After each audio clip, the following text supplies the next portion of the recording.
El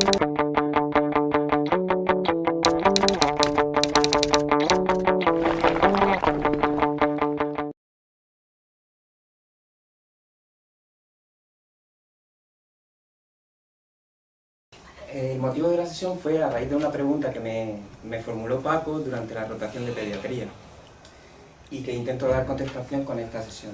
Y aprovechando que estaba relacionada con el tema, pues hablar un poquito de la inmunoterapia, que tampoco es muy conocida en primaria, primero porque no se puede prescribir desde atención primaria, tienen que ser los alergólogos específicamente, y porque tampoco, bueno, quería un poquito estudiar la inmunoterapia.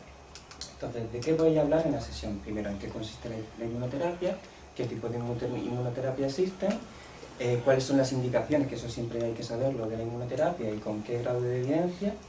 Y hablar un poquito, 3-4 preguntas clínicas que me hago sobre la inmunoterapia, que he intentado dar contestación, entre ellas la pregunta de Paco, con el apartado especial sobre los niños. Bueno, como sabéis, la inmunoterapia consiste que en personas alérgicas vamos dando ese alergeno al que es alérgico de forma gradual con la intención de modular la respuesta inmune para aliviar los síntomas. ¿Vale? Inmunoterapia hay 3 tipos, fundamentalmente, que sería la subcutánea, que es la más estudiada, la sublingual, que puede ser en forma de comprimidos o de gotas, y la oral, que sería tragarse el comprimido, que es la menos desarrollada de todas. En cuanto a las principales indicaciones, la primera y con mayor evidencia es para la rinitis alérgica, más o menos con conjuntivitis alérgica, ya sea estacional o perenne, con una recomendación 2A. Después tenemos para el asma alérgico, con una recomendación 2B, ¿vale? Igual, tanto estacional o perenne. Y después hay otros estudios que se están haciendo en la actualidad para ver si está indicado o no poder dar inmunoterapia en este tipo de pacientes, con dermatitis atópica, con alergias a medicamentos, alergias al veneno de avispas, alergias a la proteína de la leche y la vaca, un montón de alergias alimentarias, están todavía en desarrollo. ¿Vale? Entonces, la primera pregunta que nos hacemos es nuestro paciente tendría indicación de poder darse la inmunoterapia? Bueno, primero sería que tiene que haber 2 conceptos importantes para saber si nuestro paciente es candidato. Primero, que haya una relación casual entre la exposición al alergeno y la aparición de los síntomas, ¿vale? Y segundo, que se haya demostrado que existe sensibilidad a ese alergeno, bien con pruebas cutáneas, bien con determinación de hemoglobina E en la analítica de laboratorio.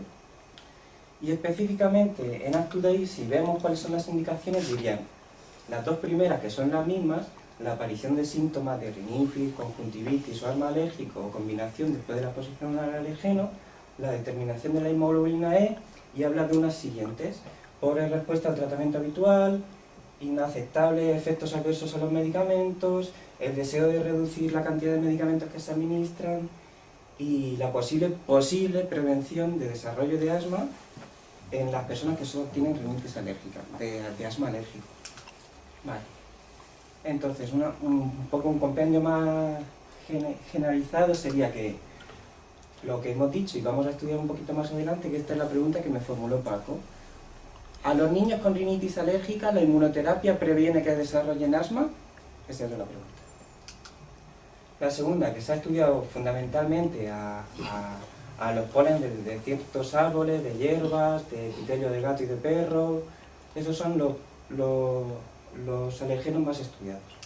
Segunda, que en pacientes que toman betabloqueantes o IECAS hay que intentar prevenir, no darlos, evitarlos. Que el asma lábil o grave es una contraindicación relativa. Y por último, que lo que hemos explicado antes, que hay ciertos alergenos que todavía no apoya el uso rutinario de la inmunoterapia para ellos, como bien puede ser la hipersensibilidad al látex y a la urticaria crónica. En niños había un montón de niños con una urticaria severa muy importante. Entonces vamos a ver un poquito con detalle en qué consiste la inmunoterapia. Primero, saber que existen 2 fases. Una fase de iniciación en la que buscamos alcanzar la dosis terapéutica. De la manera clásica, era habitualmente entre 2 meses y 3 meses la duración de la fase de iniciación, y en cuanto a la subcutánea se iba dando un pinchazo semanal, mientras que en la forma de la sublingual era cada día o cada 2 días un comprimido.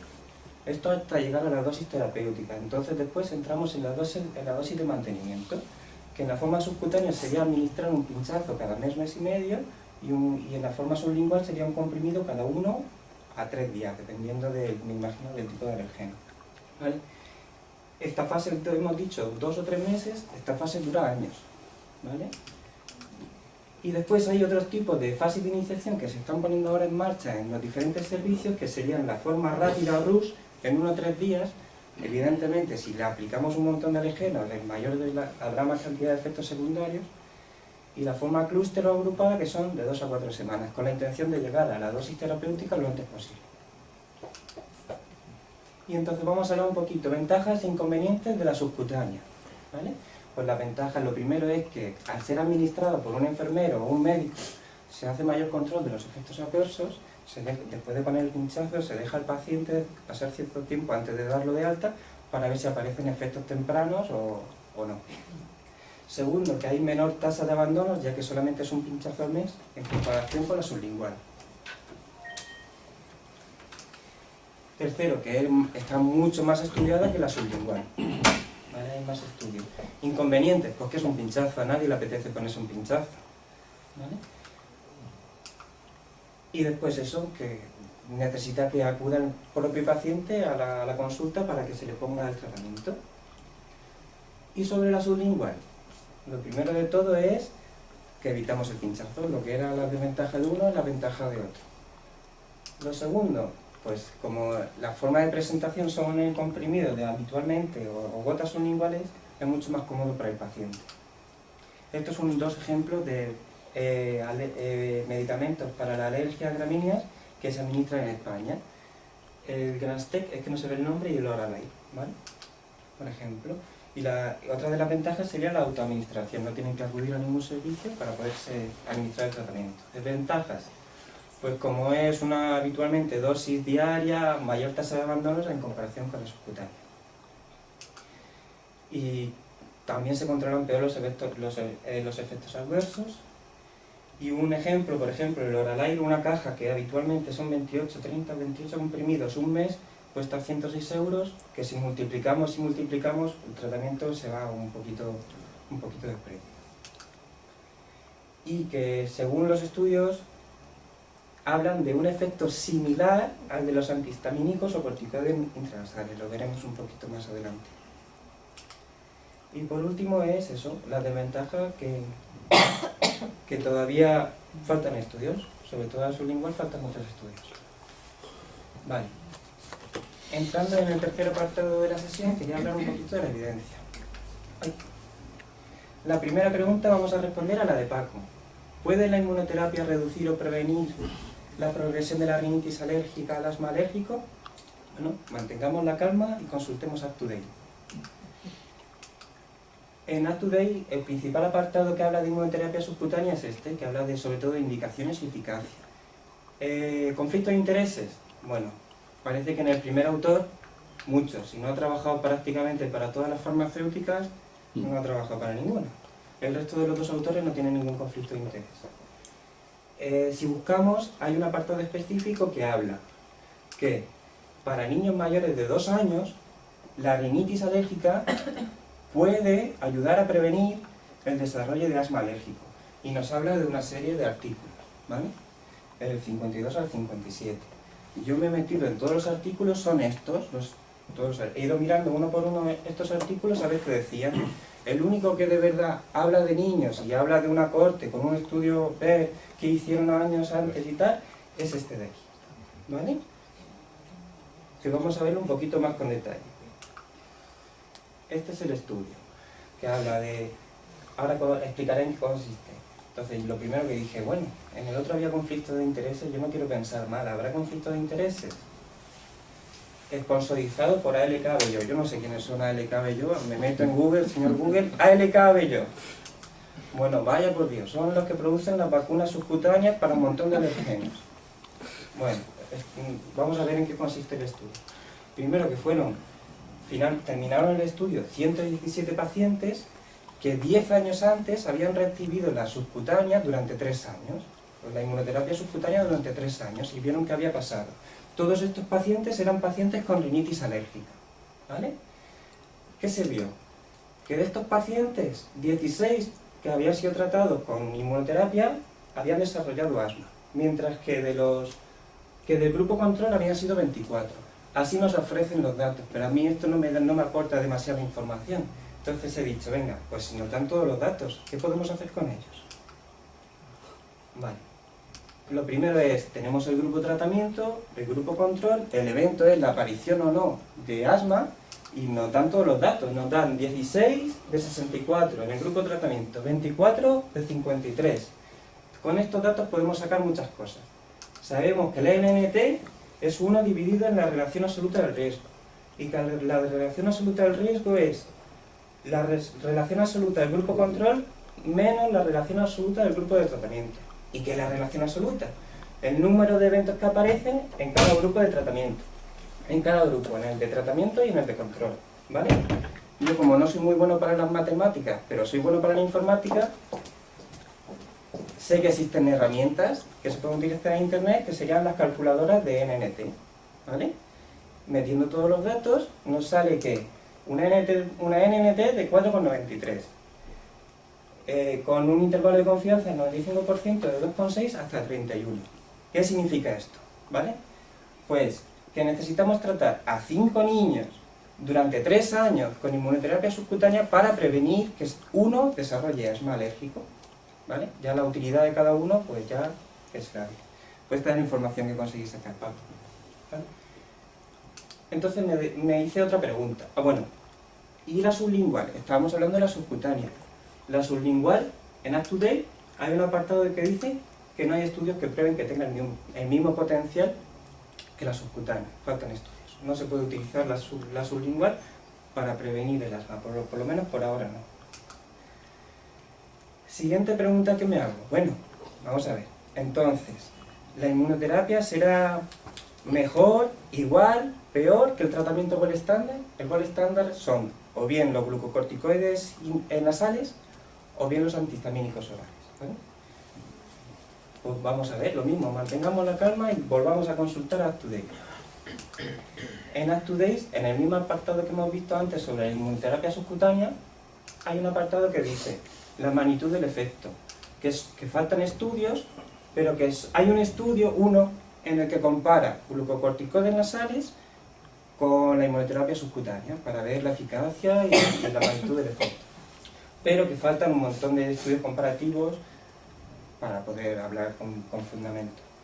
Entonces me meto en este estudio que se llama, es un ensayo a doble ciego comparando los efectos de lo dicho de la inmunoterapia con los corticoides inhalados en pacientes que tienen rinoconjuntivitis y asma alérgico, ¿vale? Y entonces lo mismo, ¿habrá conflictos de intereses? Pues justo hay un apartado, pues lo mismo, ALK, Astra y tal. Vale.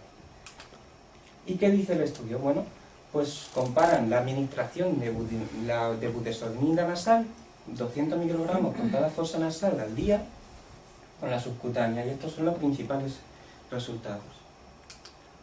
Primero de todo, en cuanto al manejo de los síntomas. La rayada son los corticoides nasales y la negra son las subcutáneas. Esto se hizo previo a la aparición de una estación alérgica, una primavera, ¿vale? Lo digo porque el número de polen, esto se determina la cantidad de polen del ambiente y todo eso, ¿vale?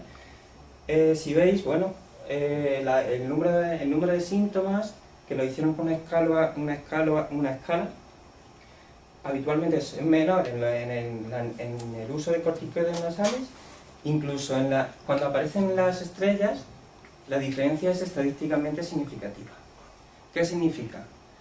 Que los corticoides nasales controlan mejor los síntomas que la inmunoterapia subcutánea. Siguiente. El peak flow lo utilizaron para ver la hiperreactividad bronquial, ¿vale? Y aquí el peak flow es el porcentaje predicho, y aquí vemos un poquito lo contrario, que la inmunoterapia subcutánea maneja mejor la hiperreactividad bronquial que los corticoides inhalados. Cuanto más por encima del Cenestein, pues, o sea, cuando esté más cerca del predicho, mejor. incluso en estas 2 semanas, era estadísticamente significativo la diferencia. Y en cuanto al uso de medicación de rescate, lo mismo, tenemos la barra de los corticoides nasales y la barra de la subcutánea. Pues no hubo, aunque parezcan mayores las barras de los corticoides nasales, estas diferencias no fueron estadísticamente significativas. Y en cuanto al asma, pues lo mismo, no se encontraron diferencias estadísticamente significativas en el uso de medicación de rescate. Vale. Las conclusiones finales del estudio fueron 3. Primero, que el tratamiento con los corticoides nasales fue más efectivo que la subcutánea en la reducción de los síntomas. Segundo, que no se encontraron diferencias significativas en el uso de medicación de rescate. Y tercero, que la subcutánea sí que mejoraba en cuanto a reducir la hiperreactividad bronquial y el número de eosinófilos, de liberación de proteína de los eosinófilos y de unas cuantas serie de cosas más. Pero solamente en pacientes asmáticos, especifican en el estudio. Vale. Y la última pregunta que me hago ya es directamente, bueno, pues ya por dudar de todo, dudamos de todo y miramos un poquito, de verdad, cuál es la eficacia de la subcutánea, ya que es la que más estudiada.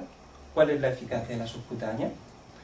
Venga, pues nos volvemos, mantenemos la calma, consultamos en UpToDate y volvemos al sitio de la subcutánea y vemos que hay una parte que habla de la eficacia que dice que la eficacia de la subcutánea está basada en un montón de estudios basados en la evidencia y que numerosos ensayos han demostrado la eficacia, ¿vale? Y te ponen aquí pues unos cuantos, ¿vale? Y que estos alérgenos son sobre todo al cedro, al abedul, a las gramíneas, al epitelio gato y perro, a los monos, a las cucarachas, etc. Digo, madre mía, como me tenga que ver todos estos estudios, pero bueno, digo, un poquito más abajo digo, mira, qué suerte tengo, me han hecho el trabajo. Hay un metaanálisis que compara prácticamente todos los estudios para ver la eficacia en comparación con placebo en cuanto al tratamiento de la subcutánea, ¿vale? Pues no, es este de aquí, el 13, pues nos metemos en él y digo, anda, qué suerte que lo encontré en español, por fin algo en español. Y digo, vaya por Dios, mirando un poquito más veo que hay una revisión más actualizada, este era de 2006, esto es de 2010, digo, ay, Dios, otra vez en inglés, es lo mismo. Conflictos de intereses no encontré en este artículo, igual es que no busqué, o que ya estaba ya cansado, o a lo mejor es que no había conflictos de intereses, si hay que pensar mal siempre. ¿Y en qué consistía esto? Bueno, lo primero era que el tipo de selección de estudios eran ensayos clínicos, doble ciego, controlados con placebo en pacientes con rinitis alérgica, probada, tratados o bien con subcutánea o bien con placebo. Segundo, que las principales variables de estudio eran la cantidad de síntomas que aparecían, el uso de medicación, la calidad de vida sentida por los pacientes con rinitis alérgica y la aparición de efectos adversos. Y por último, que se encontraron 1.111 estudios, de los cuales 51 cumplieron todos los criterios que ellos pretendían con esa cantidad de pacientes. Lo que a mí no me ha dado mucha confianza es que hablan que la duración de la terapia subcutánea es muy variable, que puede ir desde 3 días hasta 3 años, con una media de unos 18 pinchazos por persona, por paciente. Vale. ¿Qué vieron? Bueno, en cuanto a los síntomas, al control de los síntomas, encontraron que finalmente había una mejoría de los síntomas estadísticamente significativa en comparación con placebo, en el uso de la terapia subcutánea. Aquí tenéis lo que no toca el 1, ¿vale? Así que mejoran los síntomas. ¿Cuánto mejoran los síntomas? No lo he podido determinar, no he tenido ahí, no he podido calcular un NT, no he podido sacar esa información, ¿vale? Y en cuanto al uso de medicación de rescate, pues igual. Encuentran que sumando todos los artículos, la diferencia es estadísticamente significativa a favor de que reduce el uso de medicación de rescate. ¿Y qué otra información hay? Pues bueno, ahí yo le estuve leyendo, pero para no aburrirlo lo he resumido un poquito. Pues que la media combinada entre la reducción del uso de medicación y la mejora de los síntomas era estadísticamente significativa. Que la diferencia era estadísticamente significativa en cuanto a mejora de los síntomas nasales. en cuanto a la mejora de los síntomas bronquiales, en cuanto a la mejora de los síntomas oculares y en cuanto a la sensación de mejora de calidad de vida del paciente. ¿Y qué pasa con los efectos adversos? Vale, pues de los efectos adversos habían dos tipos de reacciones, podían ser bien locales, bien sistémicas, ¿vale? Pues de las reacciones locales que no precisan tratamiento sí he podido sacar las NNH, ¿vale? Y entonces, aunque hablan de que los efectos adversos no se recogen bien y que no tal, bueno, yo encontré que tenía una NNH de los que no precisaron tratamiento de 1,6, con esos intervalos de confianza, ¿vale? Y que precisaron finalmente tratamiento, bien sean corticoides, o sea, corticoides, etcétera, sobre todo porque eran reacciones locales en el punto de inoculación, de 17. Las sistémicas son más interesantes, ¿vale? De sistémicas hay de grado 2, de grado 3, de grado 4 y tardías. Las tres primeras son tempranas, menos de 30 minutos. Y finalmente el uso de necesidad de administración de adrenalina. Vamos a recordar un poquito antes que son grado 2, grado 3, grado 4. La 1 son exclusivamente afectación cutánea, son reacciones cutáneas, ¿vale? Prurito, eritema, urticaria, etc. En la segunda ya pueden aparecer náuseas, cólicos, disnea, rinorrea, taquicardia. Ya en la 3 estamos hablando ya de broncoespasmo, cianosis, hipotensión. Y ya en la última estamos hablando de parada cardiorrespiratoria. ¿Vale? Ahora ya volvemos a la anterior. Vamos a verlo un poquito mejor. Calculé las NNH con los datos que me daban para grado 2, que hemos dicho que ya empezaban a aparecer náuseas, disnea, ¿vale? Una NNH, siento que no se vea muy grande, lo siento, de 7,1, ¿vale? La reacción de grado 3, una NNH de 17, ¿vale? De grado 4, una NNH de 256, es decir, que de cada 256 pacientes que tratemos con inmunoterapia subcutánea estamos provocando una parada cardiorrespiratoria. Y en cuanto a las tardías, bueno, pues las tardías serán súper frecuentes, si no prácticamente siempre, de 1,2. Y se precisó el uso de la adrenalina en uno de cada 814 pacientes.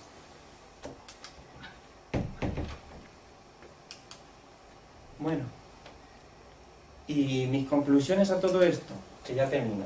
Primero, básicamente que funciona, ¿vale? La inmunoterapia subcutánea funciona. Segundo, que no es mejor y me parece que probablemente sea peor que los tratamientos habituales, ¿vale? Por lo menos para la rinitis rinitis alérgica, que a mí no me parece un tratamiento coste efectivo, que después haya estudios que digan que los pacientes asmáticos generan un coste sanitario que seguro que en comparación con la inmunoterapia sea más mayor, pues vale, pero yo ahora mismo lo que encontré no me parecía coste efectivo. Y por último, que yo no lo usaría, o lo usaría solamente en última instancia. Y ya está. Gracias.